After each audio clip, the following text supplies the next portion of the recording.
Hello, welcome back to the Board Games 4K YouTube channel, and this is a channel where we give you reviews, playthroughs, unboxings, and we generally talk a lot of bollocks about board games, card games, tabletop games, role-playing games, and anything to do with that sort of thing. So in this video we're going to be talking about a game that's now like 5 years old. I can't believe this game's 5 years old. We're going to be looking at Dead of Winter.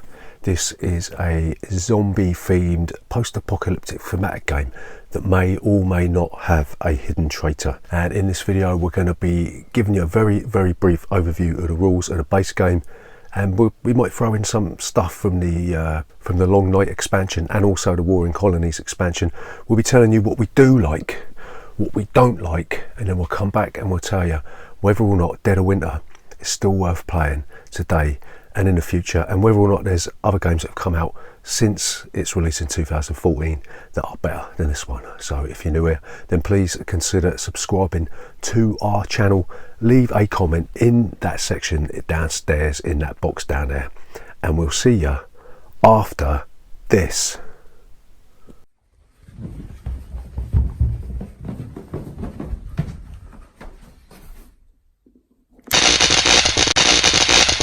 Board Games 4K.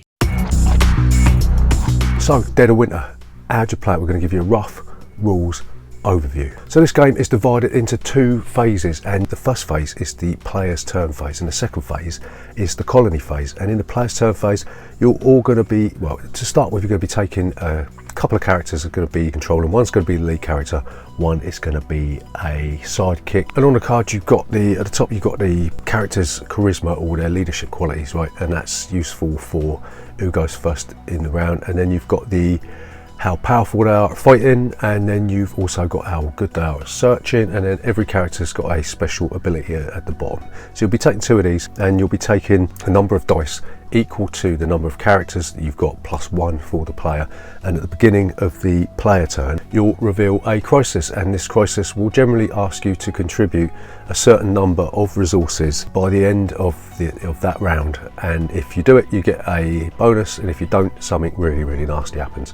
So that's one thing you've got to take care of. So also at the beginning of the round, you will draw a crossroad card, and this is a huge deck of cards. It's got like a choice you've got to make. So you read some flavor text, and then either the individual or the group will make a decision, and sometimes they'll have a vote and implement the results of the vote.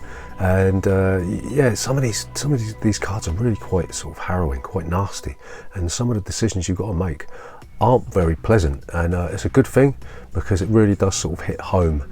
But yeah, so that's one of the first things that you've got to do, is you've got to resolve crossroad cards.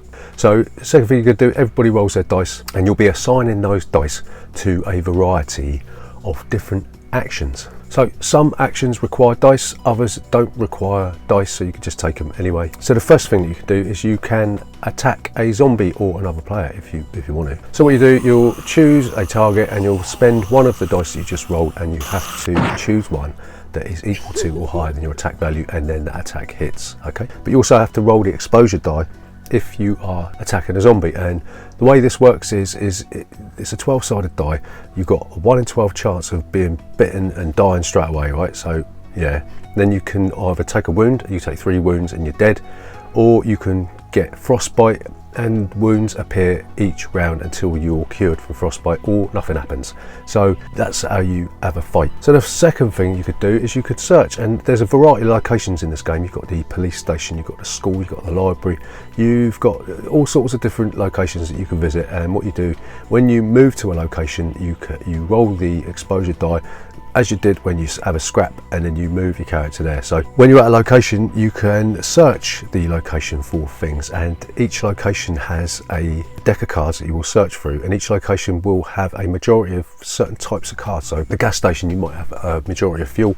At the armory, you might have a majority of weapons, and so on and so forth. So you search through, and you take the items that you search for, and there's a variety of items. You've got lots of weapons like the shotgun, you've got food, you've got gas, you've also got just waste that you can pick up, right? So, and also you can draw more cards, but you make noise, and that increases the chance of a zombie appearing at that location by 50%, and that could be bad. So it's a bit of a gamble. So you can also choose any die, doesn't have to be any specific number, and you can add a barricade to a location, and barricades get destroyed before zombies appear. Okay, so next thing you can do, you can clean waste. So every time you spend food or spend anything in the colony, which is where the survivors, that's their little hidey hole, you have to put a waste card on the waste pile, and if the waste pile gets too much, then you lose morale, because nobody likes crapping in their own nest, right? So you can also spend an action die to attract zombies to your locations. So it's a good way of drawing zombies away from one location and bringing them to a location where you can deal with them more easily. So also, if your character's special ability requires an action die, you can spend that action die to perform that special ability, and there's a variety of special abilities in this game. You might have a farmer who can is good at searching for food. You might have characters that are better at weapons, or you might have a character that is good at searching or something. Well, there's a huge vast array of different characters and special abilities in this game. So the actions that don't require a die is that you can play a card. So you play a card from your hand, and then you do what it says on the card, right? You can also add one of your cards to the crisis. So if the crisis requires that you need to accumulate, say, 6 food tokens, and you can play a food card and add that many tokens to the crisis. And also you can move a survivor. So we've already talked about this. You can go from one location to another, and you roll the exposure die and implement its effects. So you can also spend food tokens, and when you do this, you can increase the number on one die by 1 for each food token that you spend. So you can also request cards from other players. So you say, look, I need some food over here, or some medicine over here, can you give it to me? And then that player gives you the card. So also, if you're at the same location as another survivor, you can hand off any items that are equipped to that character to another player at the same location. And the final thing that you could do is you can vote to exile. So if you think somebody's a hidden traitor, right, then you can say, look, I think that old Jeremy Beadle over there is a traitor, so you all have a little vote, do this or this, and then if they're exiled, certain things happen, right? So that's all the actions you can take. Whew, that was tough, wasn't it? So we move on to the colony phase, right? So this is where you sort of do a bit of upkeep in the colony. The first thing you have to do is you have to pay food that you've accumulated, and it's 1 food token for every 2 survivors at the colony. And that's not just characters that you control. You've also got those useless, really annoying little survivors there that are a pain in the arse. They just gobble up food, but they don't do anything. So you pay your food and move on to the next bit. So the next thing you do is you will have to check your waste bin, and for every 10 waste cards in the waste pile, you will have to reduce your morale by 1, and if morale goes to 0, it's over, you lose. So next thing you do, you resolve the crisis, and this is the meat of the game, right? So you take all the cards that people have contributed to the crisis, and you shuffle them, and then you flip them over one by one, and if you resolve the crisis, then you get a bonus. If you don't, then something crap happens. And if you're the hidden traitor, you can add the wrong cards to the crisis. So for every card that matches the criteria of the crisis, you get +1, and for every one that doesn't, you get -1. So if this is where the traitor can influence the game to try and lose the game, because the cards are shuffled, you don't know who put what in the crisis deck, right? So the next thing you do is you're going to add zombies, and you're going to add 1 zombie for every 2 survivors at the colony, and at the various locations you're going to be adding 1 zombie for every survivor present, right? Then you'll check the main objective and see if it's been matched. If you've matched the main objective, and you match your personal objective, because there's 2 objectives, there's a public and a private objective, and you've got to complete both before the end of the game, right? And you move the round tracker and pass the first player marker, and then you rinse, wash and repeat, and that is essentially how you play Dead of Winter. So what do we like about Dead of Winter? So the first thing we got to talk about with this one is it's wonderfully thematic, and there's the characters in the game. I know some of them are sort of stereotypical zombie sort of movie, zombie film tropes, yeah, so to speak. But yeah, there's a lot of variety. You've got the opportunity to play like a mall Santa, right? And you've also got like Michael Jackson's monkey. Bubbles is in there. Well, maybe it's not Bubbles, but there's a monkey in there, and you could play like a circus dog. You've got ninjas in there, and they've all got different special abilities. And there's no when they die, you've got the opportunity to get more characters out the deck, because in the Crossfire card you can recruit new members of your posse, right? So that really adds to the theme. I think if there wasn't such a diverse array of characters in this game, it would fall a little bit more flat, yeah. So it really does evoke that Night of the Living Dead, Day of the Dead, Dawn of the Dead type of thing going on, right? So the second thing that we really like about this one is the hidden traitor aspect is augmented by the fact that you've got a secret objective. And if you think about games like, say, Shadows over Camelot and Battlestar Galactica, there's no personal objective that you've got to complete. So this sort of adds to the sort of calling out of the traitor sort of thing, because even though if you're not the traitor, you've got that secret objective that you've got to complete, and that might make you look like the traitor. So it really does add a sort of dynamic to the game, and it makes the game that much more rich and more interesting.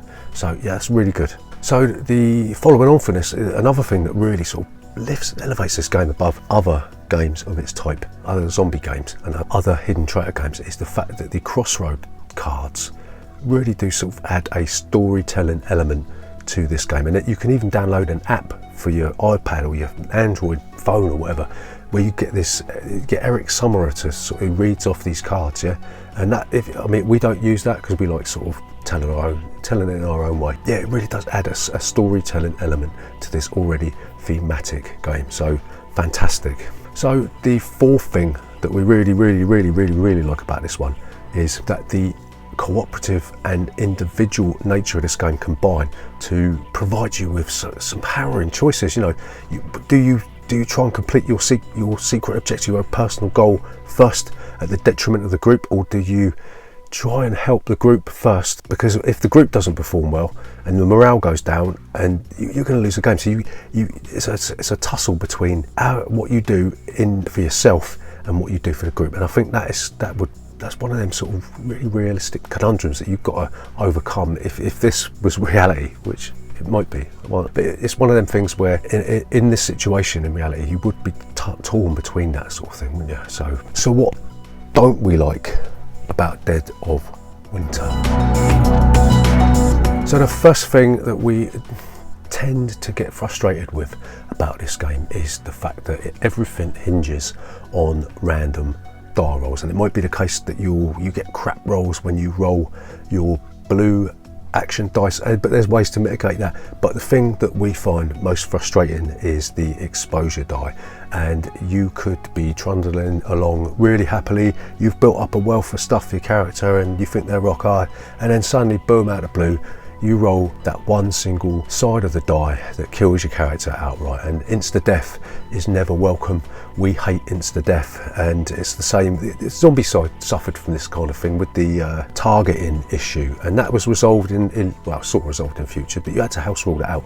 And is there a way of house ruling this out? I know it provides that do or die mechanism that is kind of needed, but it's also very frustrating if you continually roll those insta-death rolls. So no. So another thing that is to do with randomization in this game is the random nature of the searches. You're just essentially, when you go and search, you're just taking the top deck and seeing what you get, and there's a way to there's sort of ways to influence what's in the deck, right, through various means, but essentially it's just hitting hope, right? So the way the deck's set up is it's almost like predetermined, and if you add in the expansions, that creates more problems. You're going to have to start taking cards out of the deck and doctoring the deck to make it to even it up.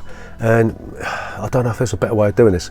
Maybe, I don't know, drawing tokens out of a bag. That's still random, isn't it? I don't know, but it can be very, very frustrating, but whatever. So the third thing that we find frustrating is that the expansions make this game far too bloated. When you're adding in the racks on facility, and you've got the bandits hideout and all this stuff going on, and it's just there's too many fires to put out. And it is modular, but why would you want to buy an expansion if you're not going to use all the stuff in it? So it makes no sense to me. But there should have been better ways to implement the extra content.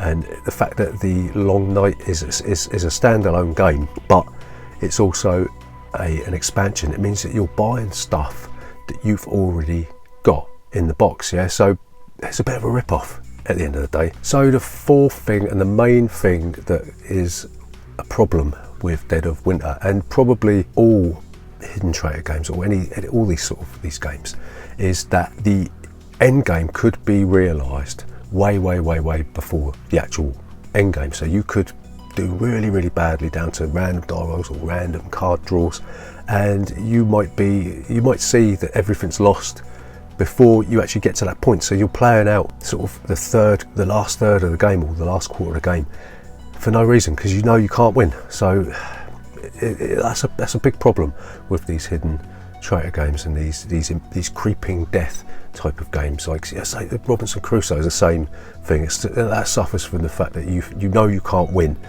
quite early on, and you're just playing out a slow demise. So to summarise, is Dead of Winter 5 years in, is it still worth playing today? Has anything superseded it? And we're going to say this is an excellently thematic zombie apocalypse game, and the added element of the crossroad cards. There's a lot of story to this. The crossroad cards aren't really they seem to crop up, and then you're like, well, that's a bit weird, that doesn't really fit in, you know. So you have these scenarios on the crossroad cards that sort of don't really tie in very well, and this game would probably do well if it had some kind of campaign system, or dare I say it, a legacy aspect to this. If Dead of Winter Legacy would be a phenomenal thing, right? But you need some sort of structured narrative. I think the game would improve through some kind of structured narrative. So like we said, the expansions probably add a little bit too much for this, and the fact you're repeating what you've already bought is a problem. So, but the modular nature means that you can chop and change out the stuff that you don't want to play with. So there is a way of mitigating that problem, but it's still a problem nonetheless. We're going to give this game 4 stars out of 5, and yeah, you add the expansions in, it really does become a complete game. You've got the War and Colonies expansion, which lets you, that's the main way of getting over the fact that you've bought stuff twice, because you can use both sets of components and fight it off amongst 2 rival colonies. So I think if you have got the Long Night expansion, it's a no-brainer to get the War and Colonies, because it gives you extra cards, extra crossroad cards, gives you extra characters, extra stuff. This is a complete system. It really does work really well. We do recommend Dead of Winter. There's not really been any kind of hidden traitor games that have overtaken this in the last 5 years since its release. It's worth looking at Shadows over Camelot as a sort of a counterpoint to this one, because it's a lot more simple and a lot quicker. But yeah, 4 stars out of 5. What more do you want from a zombie hidden traitor game? So like we said, if you're new here, then please consider subscribing to our channel. Leave a comment in that box down there, and we'll see you next time.